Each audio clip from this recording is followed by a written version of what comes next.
Hi, this is Josef, chapter 16 in The Refugee.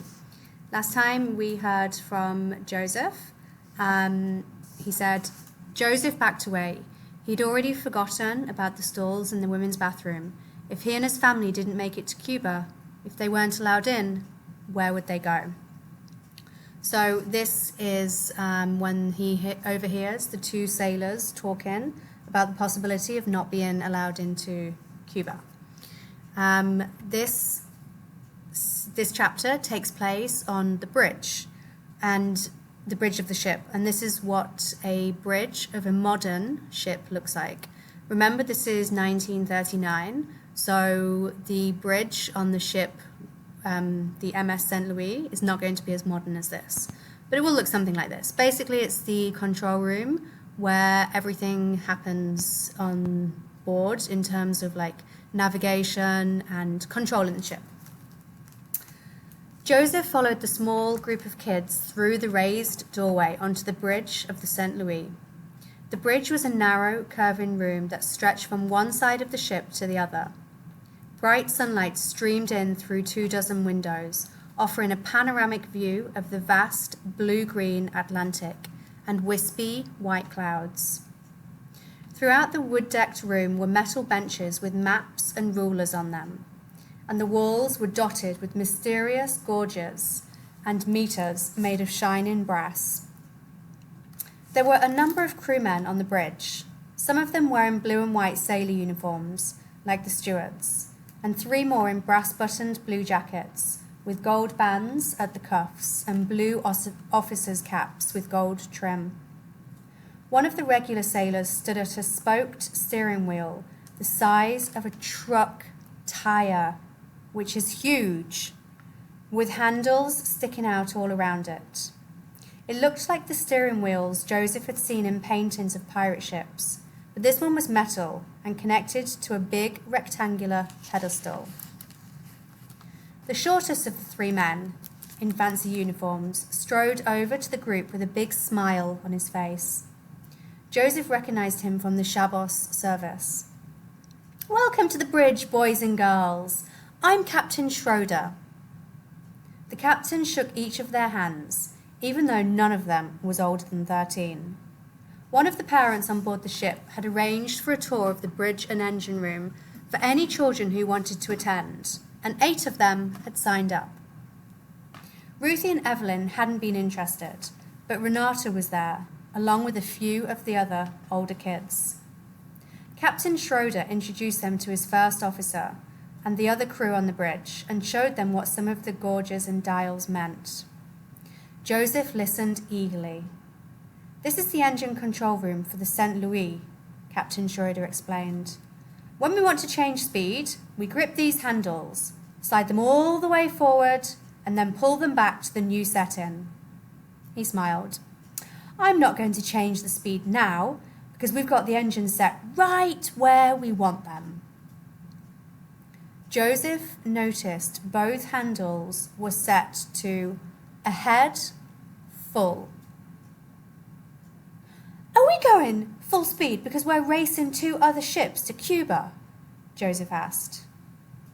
The captain looked surprised, and then a little angry. "Where did you hear that we were racing other ships to Cuba?" he asked Josef. 2 stewards were talking about it the other day," Josef said, feeling a little nervous. "They said if we don't make it there first, they might not let us in." The captain pursed his lips and glanced meaningfully at his first officer, who looked concerned. The captain turned on his smile again. "We're not in any kind of race," he said, looking from Josef to the other kids. "We're just making best possible speed because we have calm seas and a following wind. You've nothing to worry about. Now perhaps Petty Officer Jockle will show you the engine room." As high up as the bridge was on the ship, the engine room was just as far down. After stepping through a steel fire door that had "Crew Only" painted on it in big letters, Josef and the tour group went down staircase after staircase, and they still weren't to the engine room yet. Below decks was very different from what Joseph was used to above decks, where everything on A, B, and C decks was airy and comfortable. There were no portholes here, no spacious cabins. The air was damp and smelled of cigarettes and cabbage and sweat. What a lovely description there. Peeking into the rooms, Joseph could see that the crew quarters below decks had 2 beds to a room and barely enough space to turn around.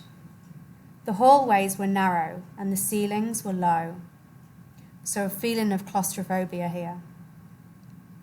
Petty Officer Jockle had to duck as they went through doorways.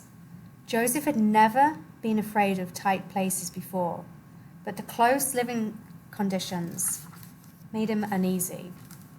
He felt like he was visiting an alien world.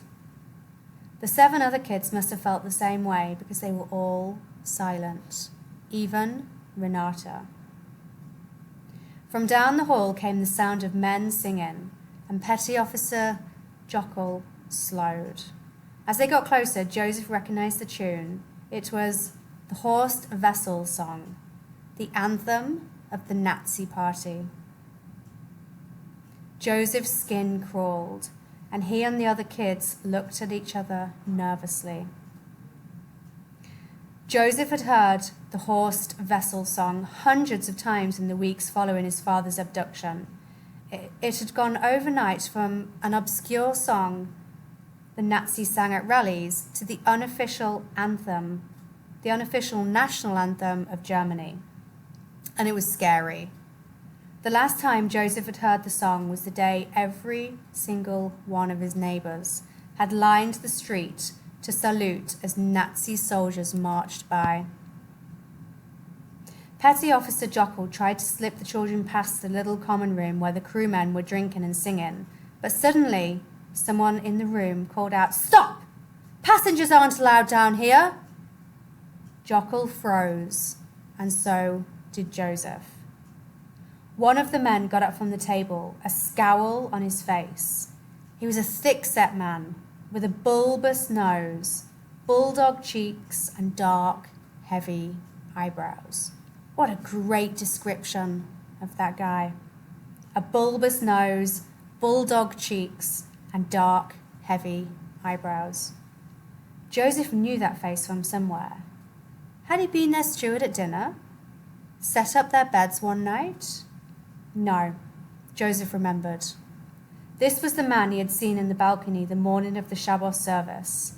The man who had been angry that the portrait of Hitler had been taken down and removed.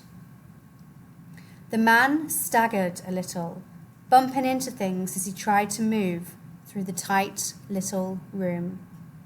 Joseph had seen drunk people leaving pubs in Berlin the same way. Oh dear.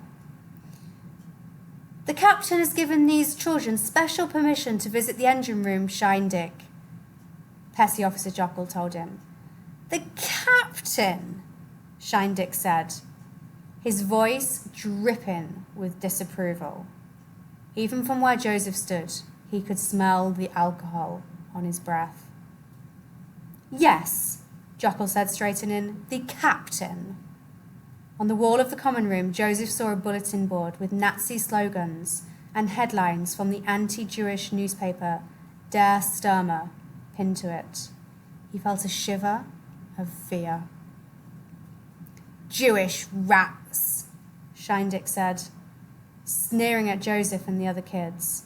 Many of them looked at their shoes, and even Joseph looked away, trying not to draw the big man's attention.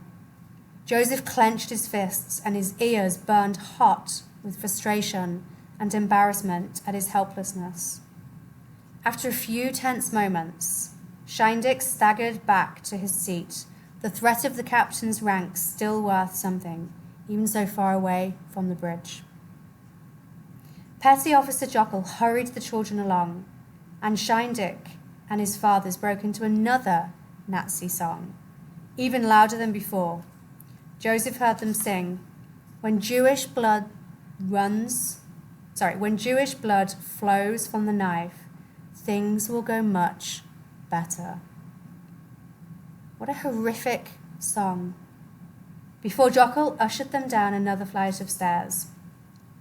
Joseph's legs felt weak, and he clung to the railing.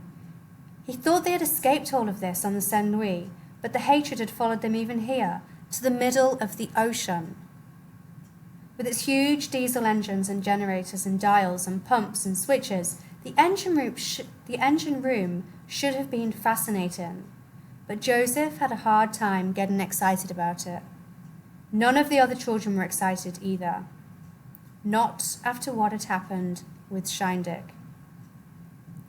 The tour ended solemnly, and Petty Officer Jockel returned them to the surface, being careful to take them back by different route. It was a different world below decks, Joseph thought. A world outside the magic little bubble he and the other Jews lived in above decks on the MS Saint Louis. Here, below decks, was the real world.